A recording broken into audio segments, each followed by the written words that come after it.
મિત્રો, હું એક 32 વર્ષની એક મહિલા છું અને મારા લગ્ન નાનપણમાં થઈ ગયા હતા, પણ મારા પતિ મને ક્યારેય લેવા આવ્યા નહીં. પણ મારી આંખોમાં હજુ પણ એક ઝાંખી આશા બાકી છે, જે હું હજી મારા પતિની રાહ જોઉં છું. અમારું ગામ નાનું હતું, પણ મારે કંઈક કામ કરવું જરૂરી હતું. આથી હું ગામના એક ખેડૂતની વાડીએ કામ કરવા જવા લાગી. ગામના બધા લોકો તેને મુખીના નામે ઓળખતા હતા, કારણ કે તે બહુ ઓછું બોલતો હતો. તેની પાસે મોટી વાડી હતી, જ્યાં કપાસ, બાજરી અને શાકભાજીનું વાવેતર થયું હતું. હું રોજ સવારે વાડીએ જતી, કપાસ વીણવો, બાજરી કાપી, જે ખેતરમાં નીંદણ કરવું, આ બધું કરતી હતી.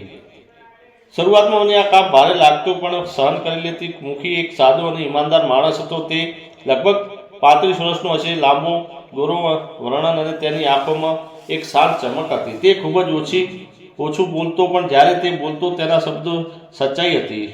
શરૂઆતમાં અમારી વચ્ચે બહુ વાત ન થતી હતી. હું મારું કામ કરતી અને તે પોતાની વાડીનું કામ સંભાળતો. પણ ધીરે ધીરે જ્યારે હું થાકીને ઝાડ નીચે બેસતી તો તે પાણીનો ગ્લાસ લઈને આવતો અને કહેતો, તું થોડું પાણી પી લે, બહુ ગરમી છે. તેની આ નાની નાની કાળજી મને સ્પષ્ટ હતી. એક દિવસ હું વાડીએ કામ પૂરું કરીને ઘરે જવાની તૈયારી કરી રહી હતી, કારણ કે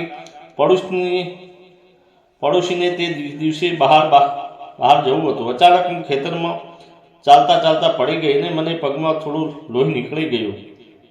હું ગભરાઈ ગઈ. મારા હાથ ધ્રુજી રહ્યા હતા. મુખી ત્યાં હાજર હતા. તેણે તરત જ મને ઊભી કરી અને બોલ્યા, તું ગભરાઈશ નહીં, હું તને ડૉક્ટર પાસે લઈ જઈશ. તેણે પોતાની બાઇક કાઢી અને મને ગામની 4 કિલોમીટર દૂર આવેલી હોસ્પિટલ પહોંચાડી. ડૉક્ટરે મારા પગ ઉપર પટ્ટી બાંધી અને કહ્યું, ચિંતા કરો ના, નાની ઈજા છે, થોડા દિવસમાં ઠીક થઈ જશે. તે રાત્રે જ્યારે અમે ઘરે પાછા આવ્યા, હું રસોડામાં ગઈ. મેં મુખીને કહ્યું, મુખી, આજે તમે મારા ઘરે જમીને લેજો. તમે ખૂબ જ મદદ કરી છે. થોડો સંકોચાયો, પણ પછી માની ગયો. ચાંદનીમાં અમે બંને એક સાથે જમ્યા અને ચાંદનીનો પ્રકાશ અમારા ઘરને રોશનથી આપી રહ્યો હતો. તે રાત્રે મુખીની આંખોમાં એક અજાણી ચમક જોઈ, જેમાં મારા માટે ચિંતા અને પ્રેમ હતો.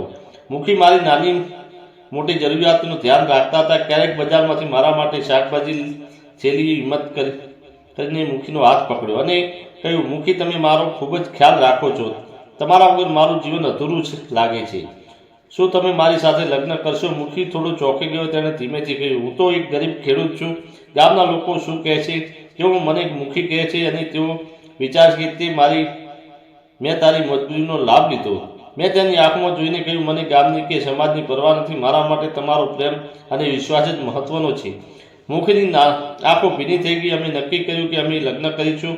એક દિવસ અમે ગામના મંદિરમાં ગયા અને સાદગીથી લગ્ન કરી દીધા. હવે અમારું જીવન ફરીથી ખીલી ઉઠ્યું અને પછી અમે બંને ખૂબ જ મોજ મસ્તી કરતા અને મુખી મને ક્યારેય કંઈ કહેતા નથી. અને 1 વર્ષ સુધી અમે બહુ મજા કરી. પછી અમે બાળક વિશે વિચાર્યું અને મારે 2 બાળકો જુડવા જન્મ્યા, એક દીકરો અને એક દીકરી. મિત્રો, જીવનમાં ગમે તેટલી મુશ્કેલીઓ આવે, આશા અને હિંમત ક્યારે ન છોડવી જોઈએ.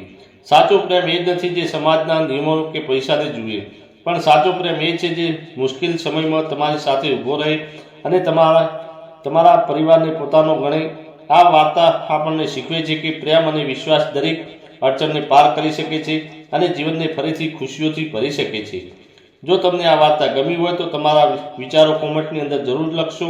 અને મિત્રો, આ ઘટના ફક્ત કાલ્પનિક છે. તેનો કોઈ વ્યક્તિ, જાતિ કે ધર્મ સાથે સંબંધ નથી. આ વાર્તા ફક્ત મનોરંજન અને શૈક્ષણિક હેતુ બનાવવા આવી હતી. કૃપા કરીને તેને અન્યથા ન જોશો.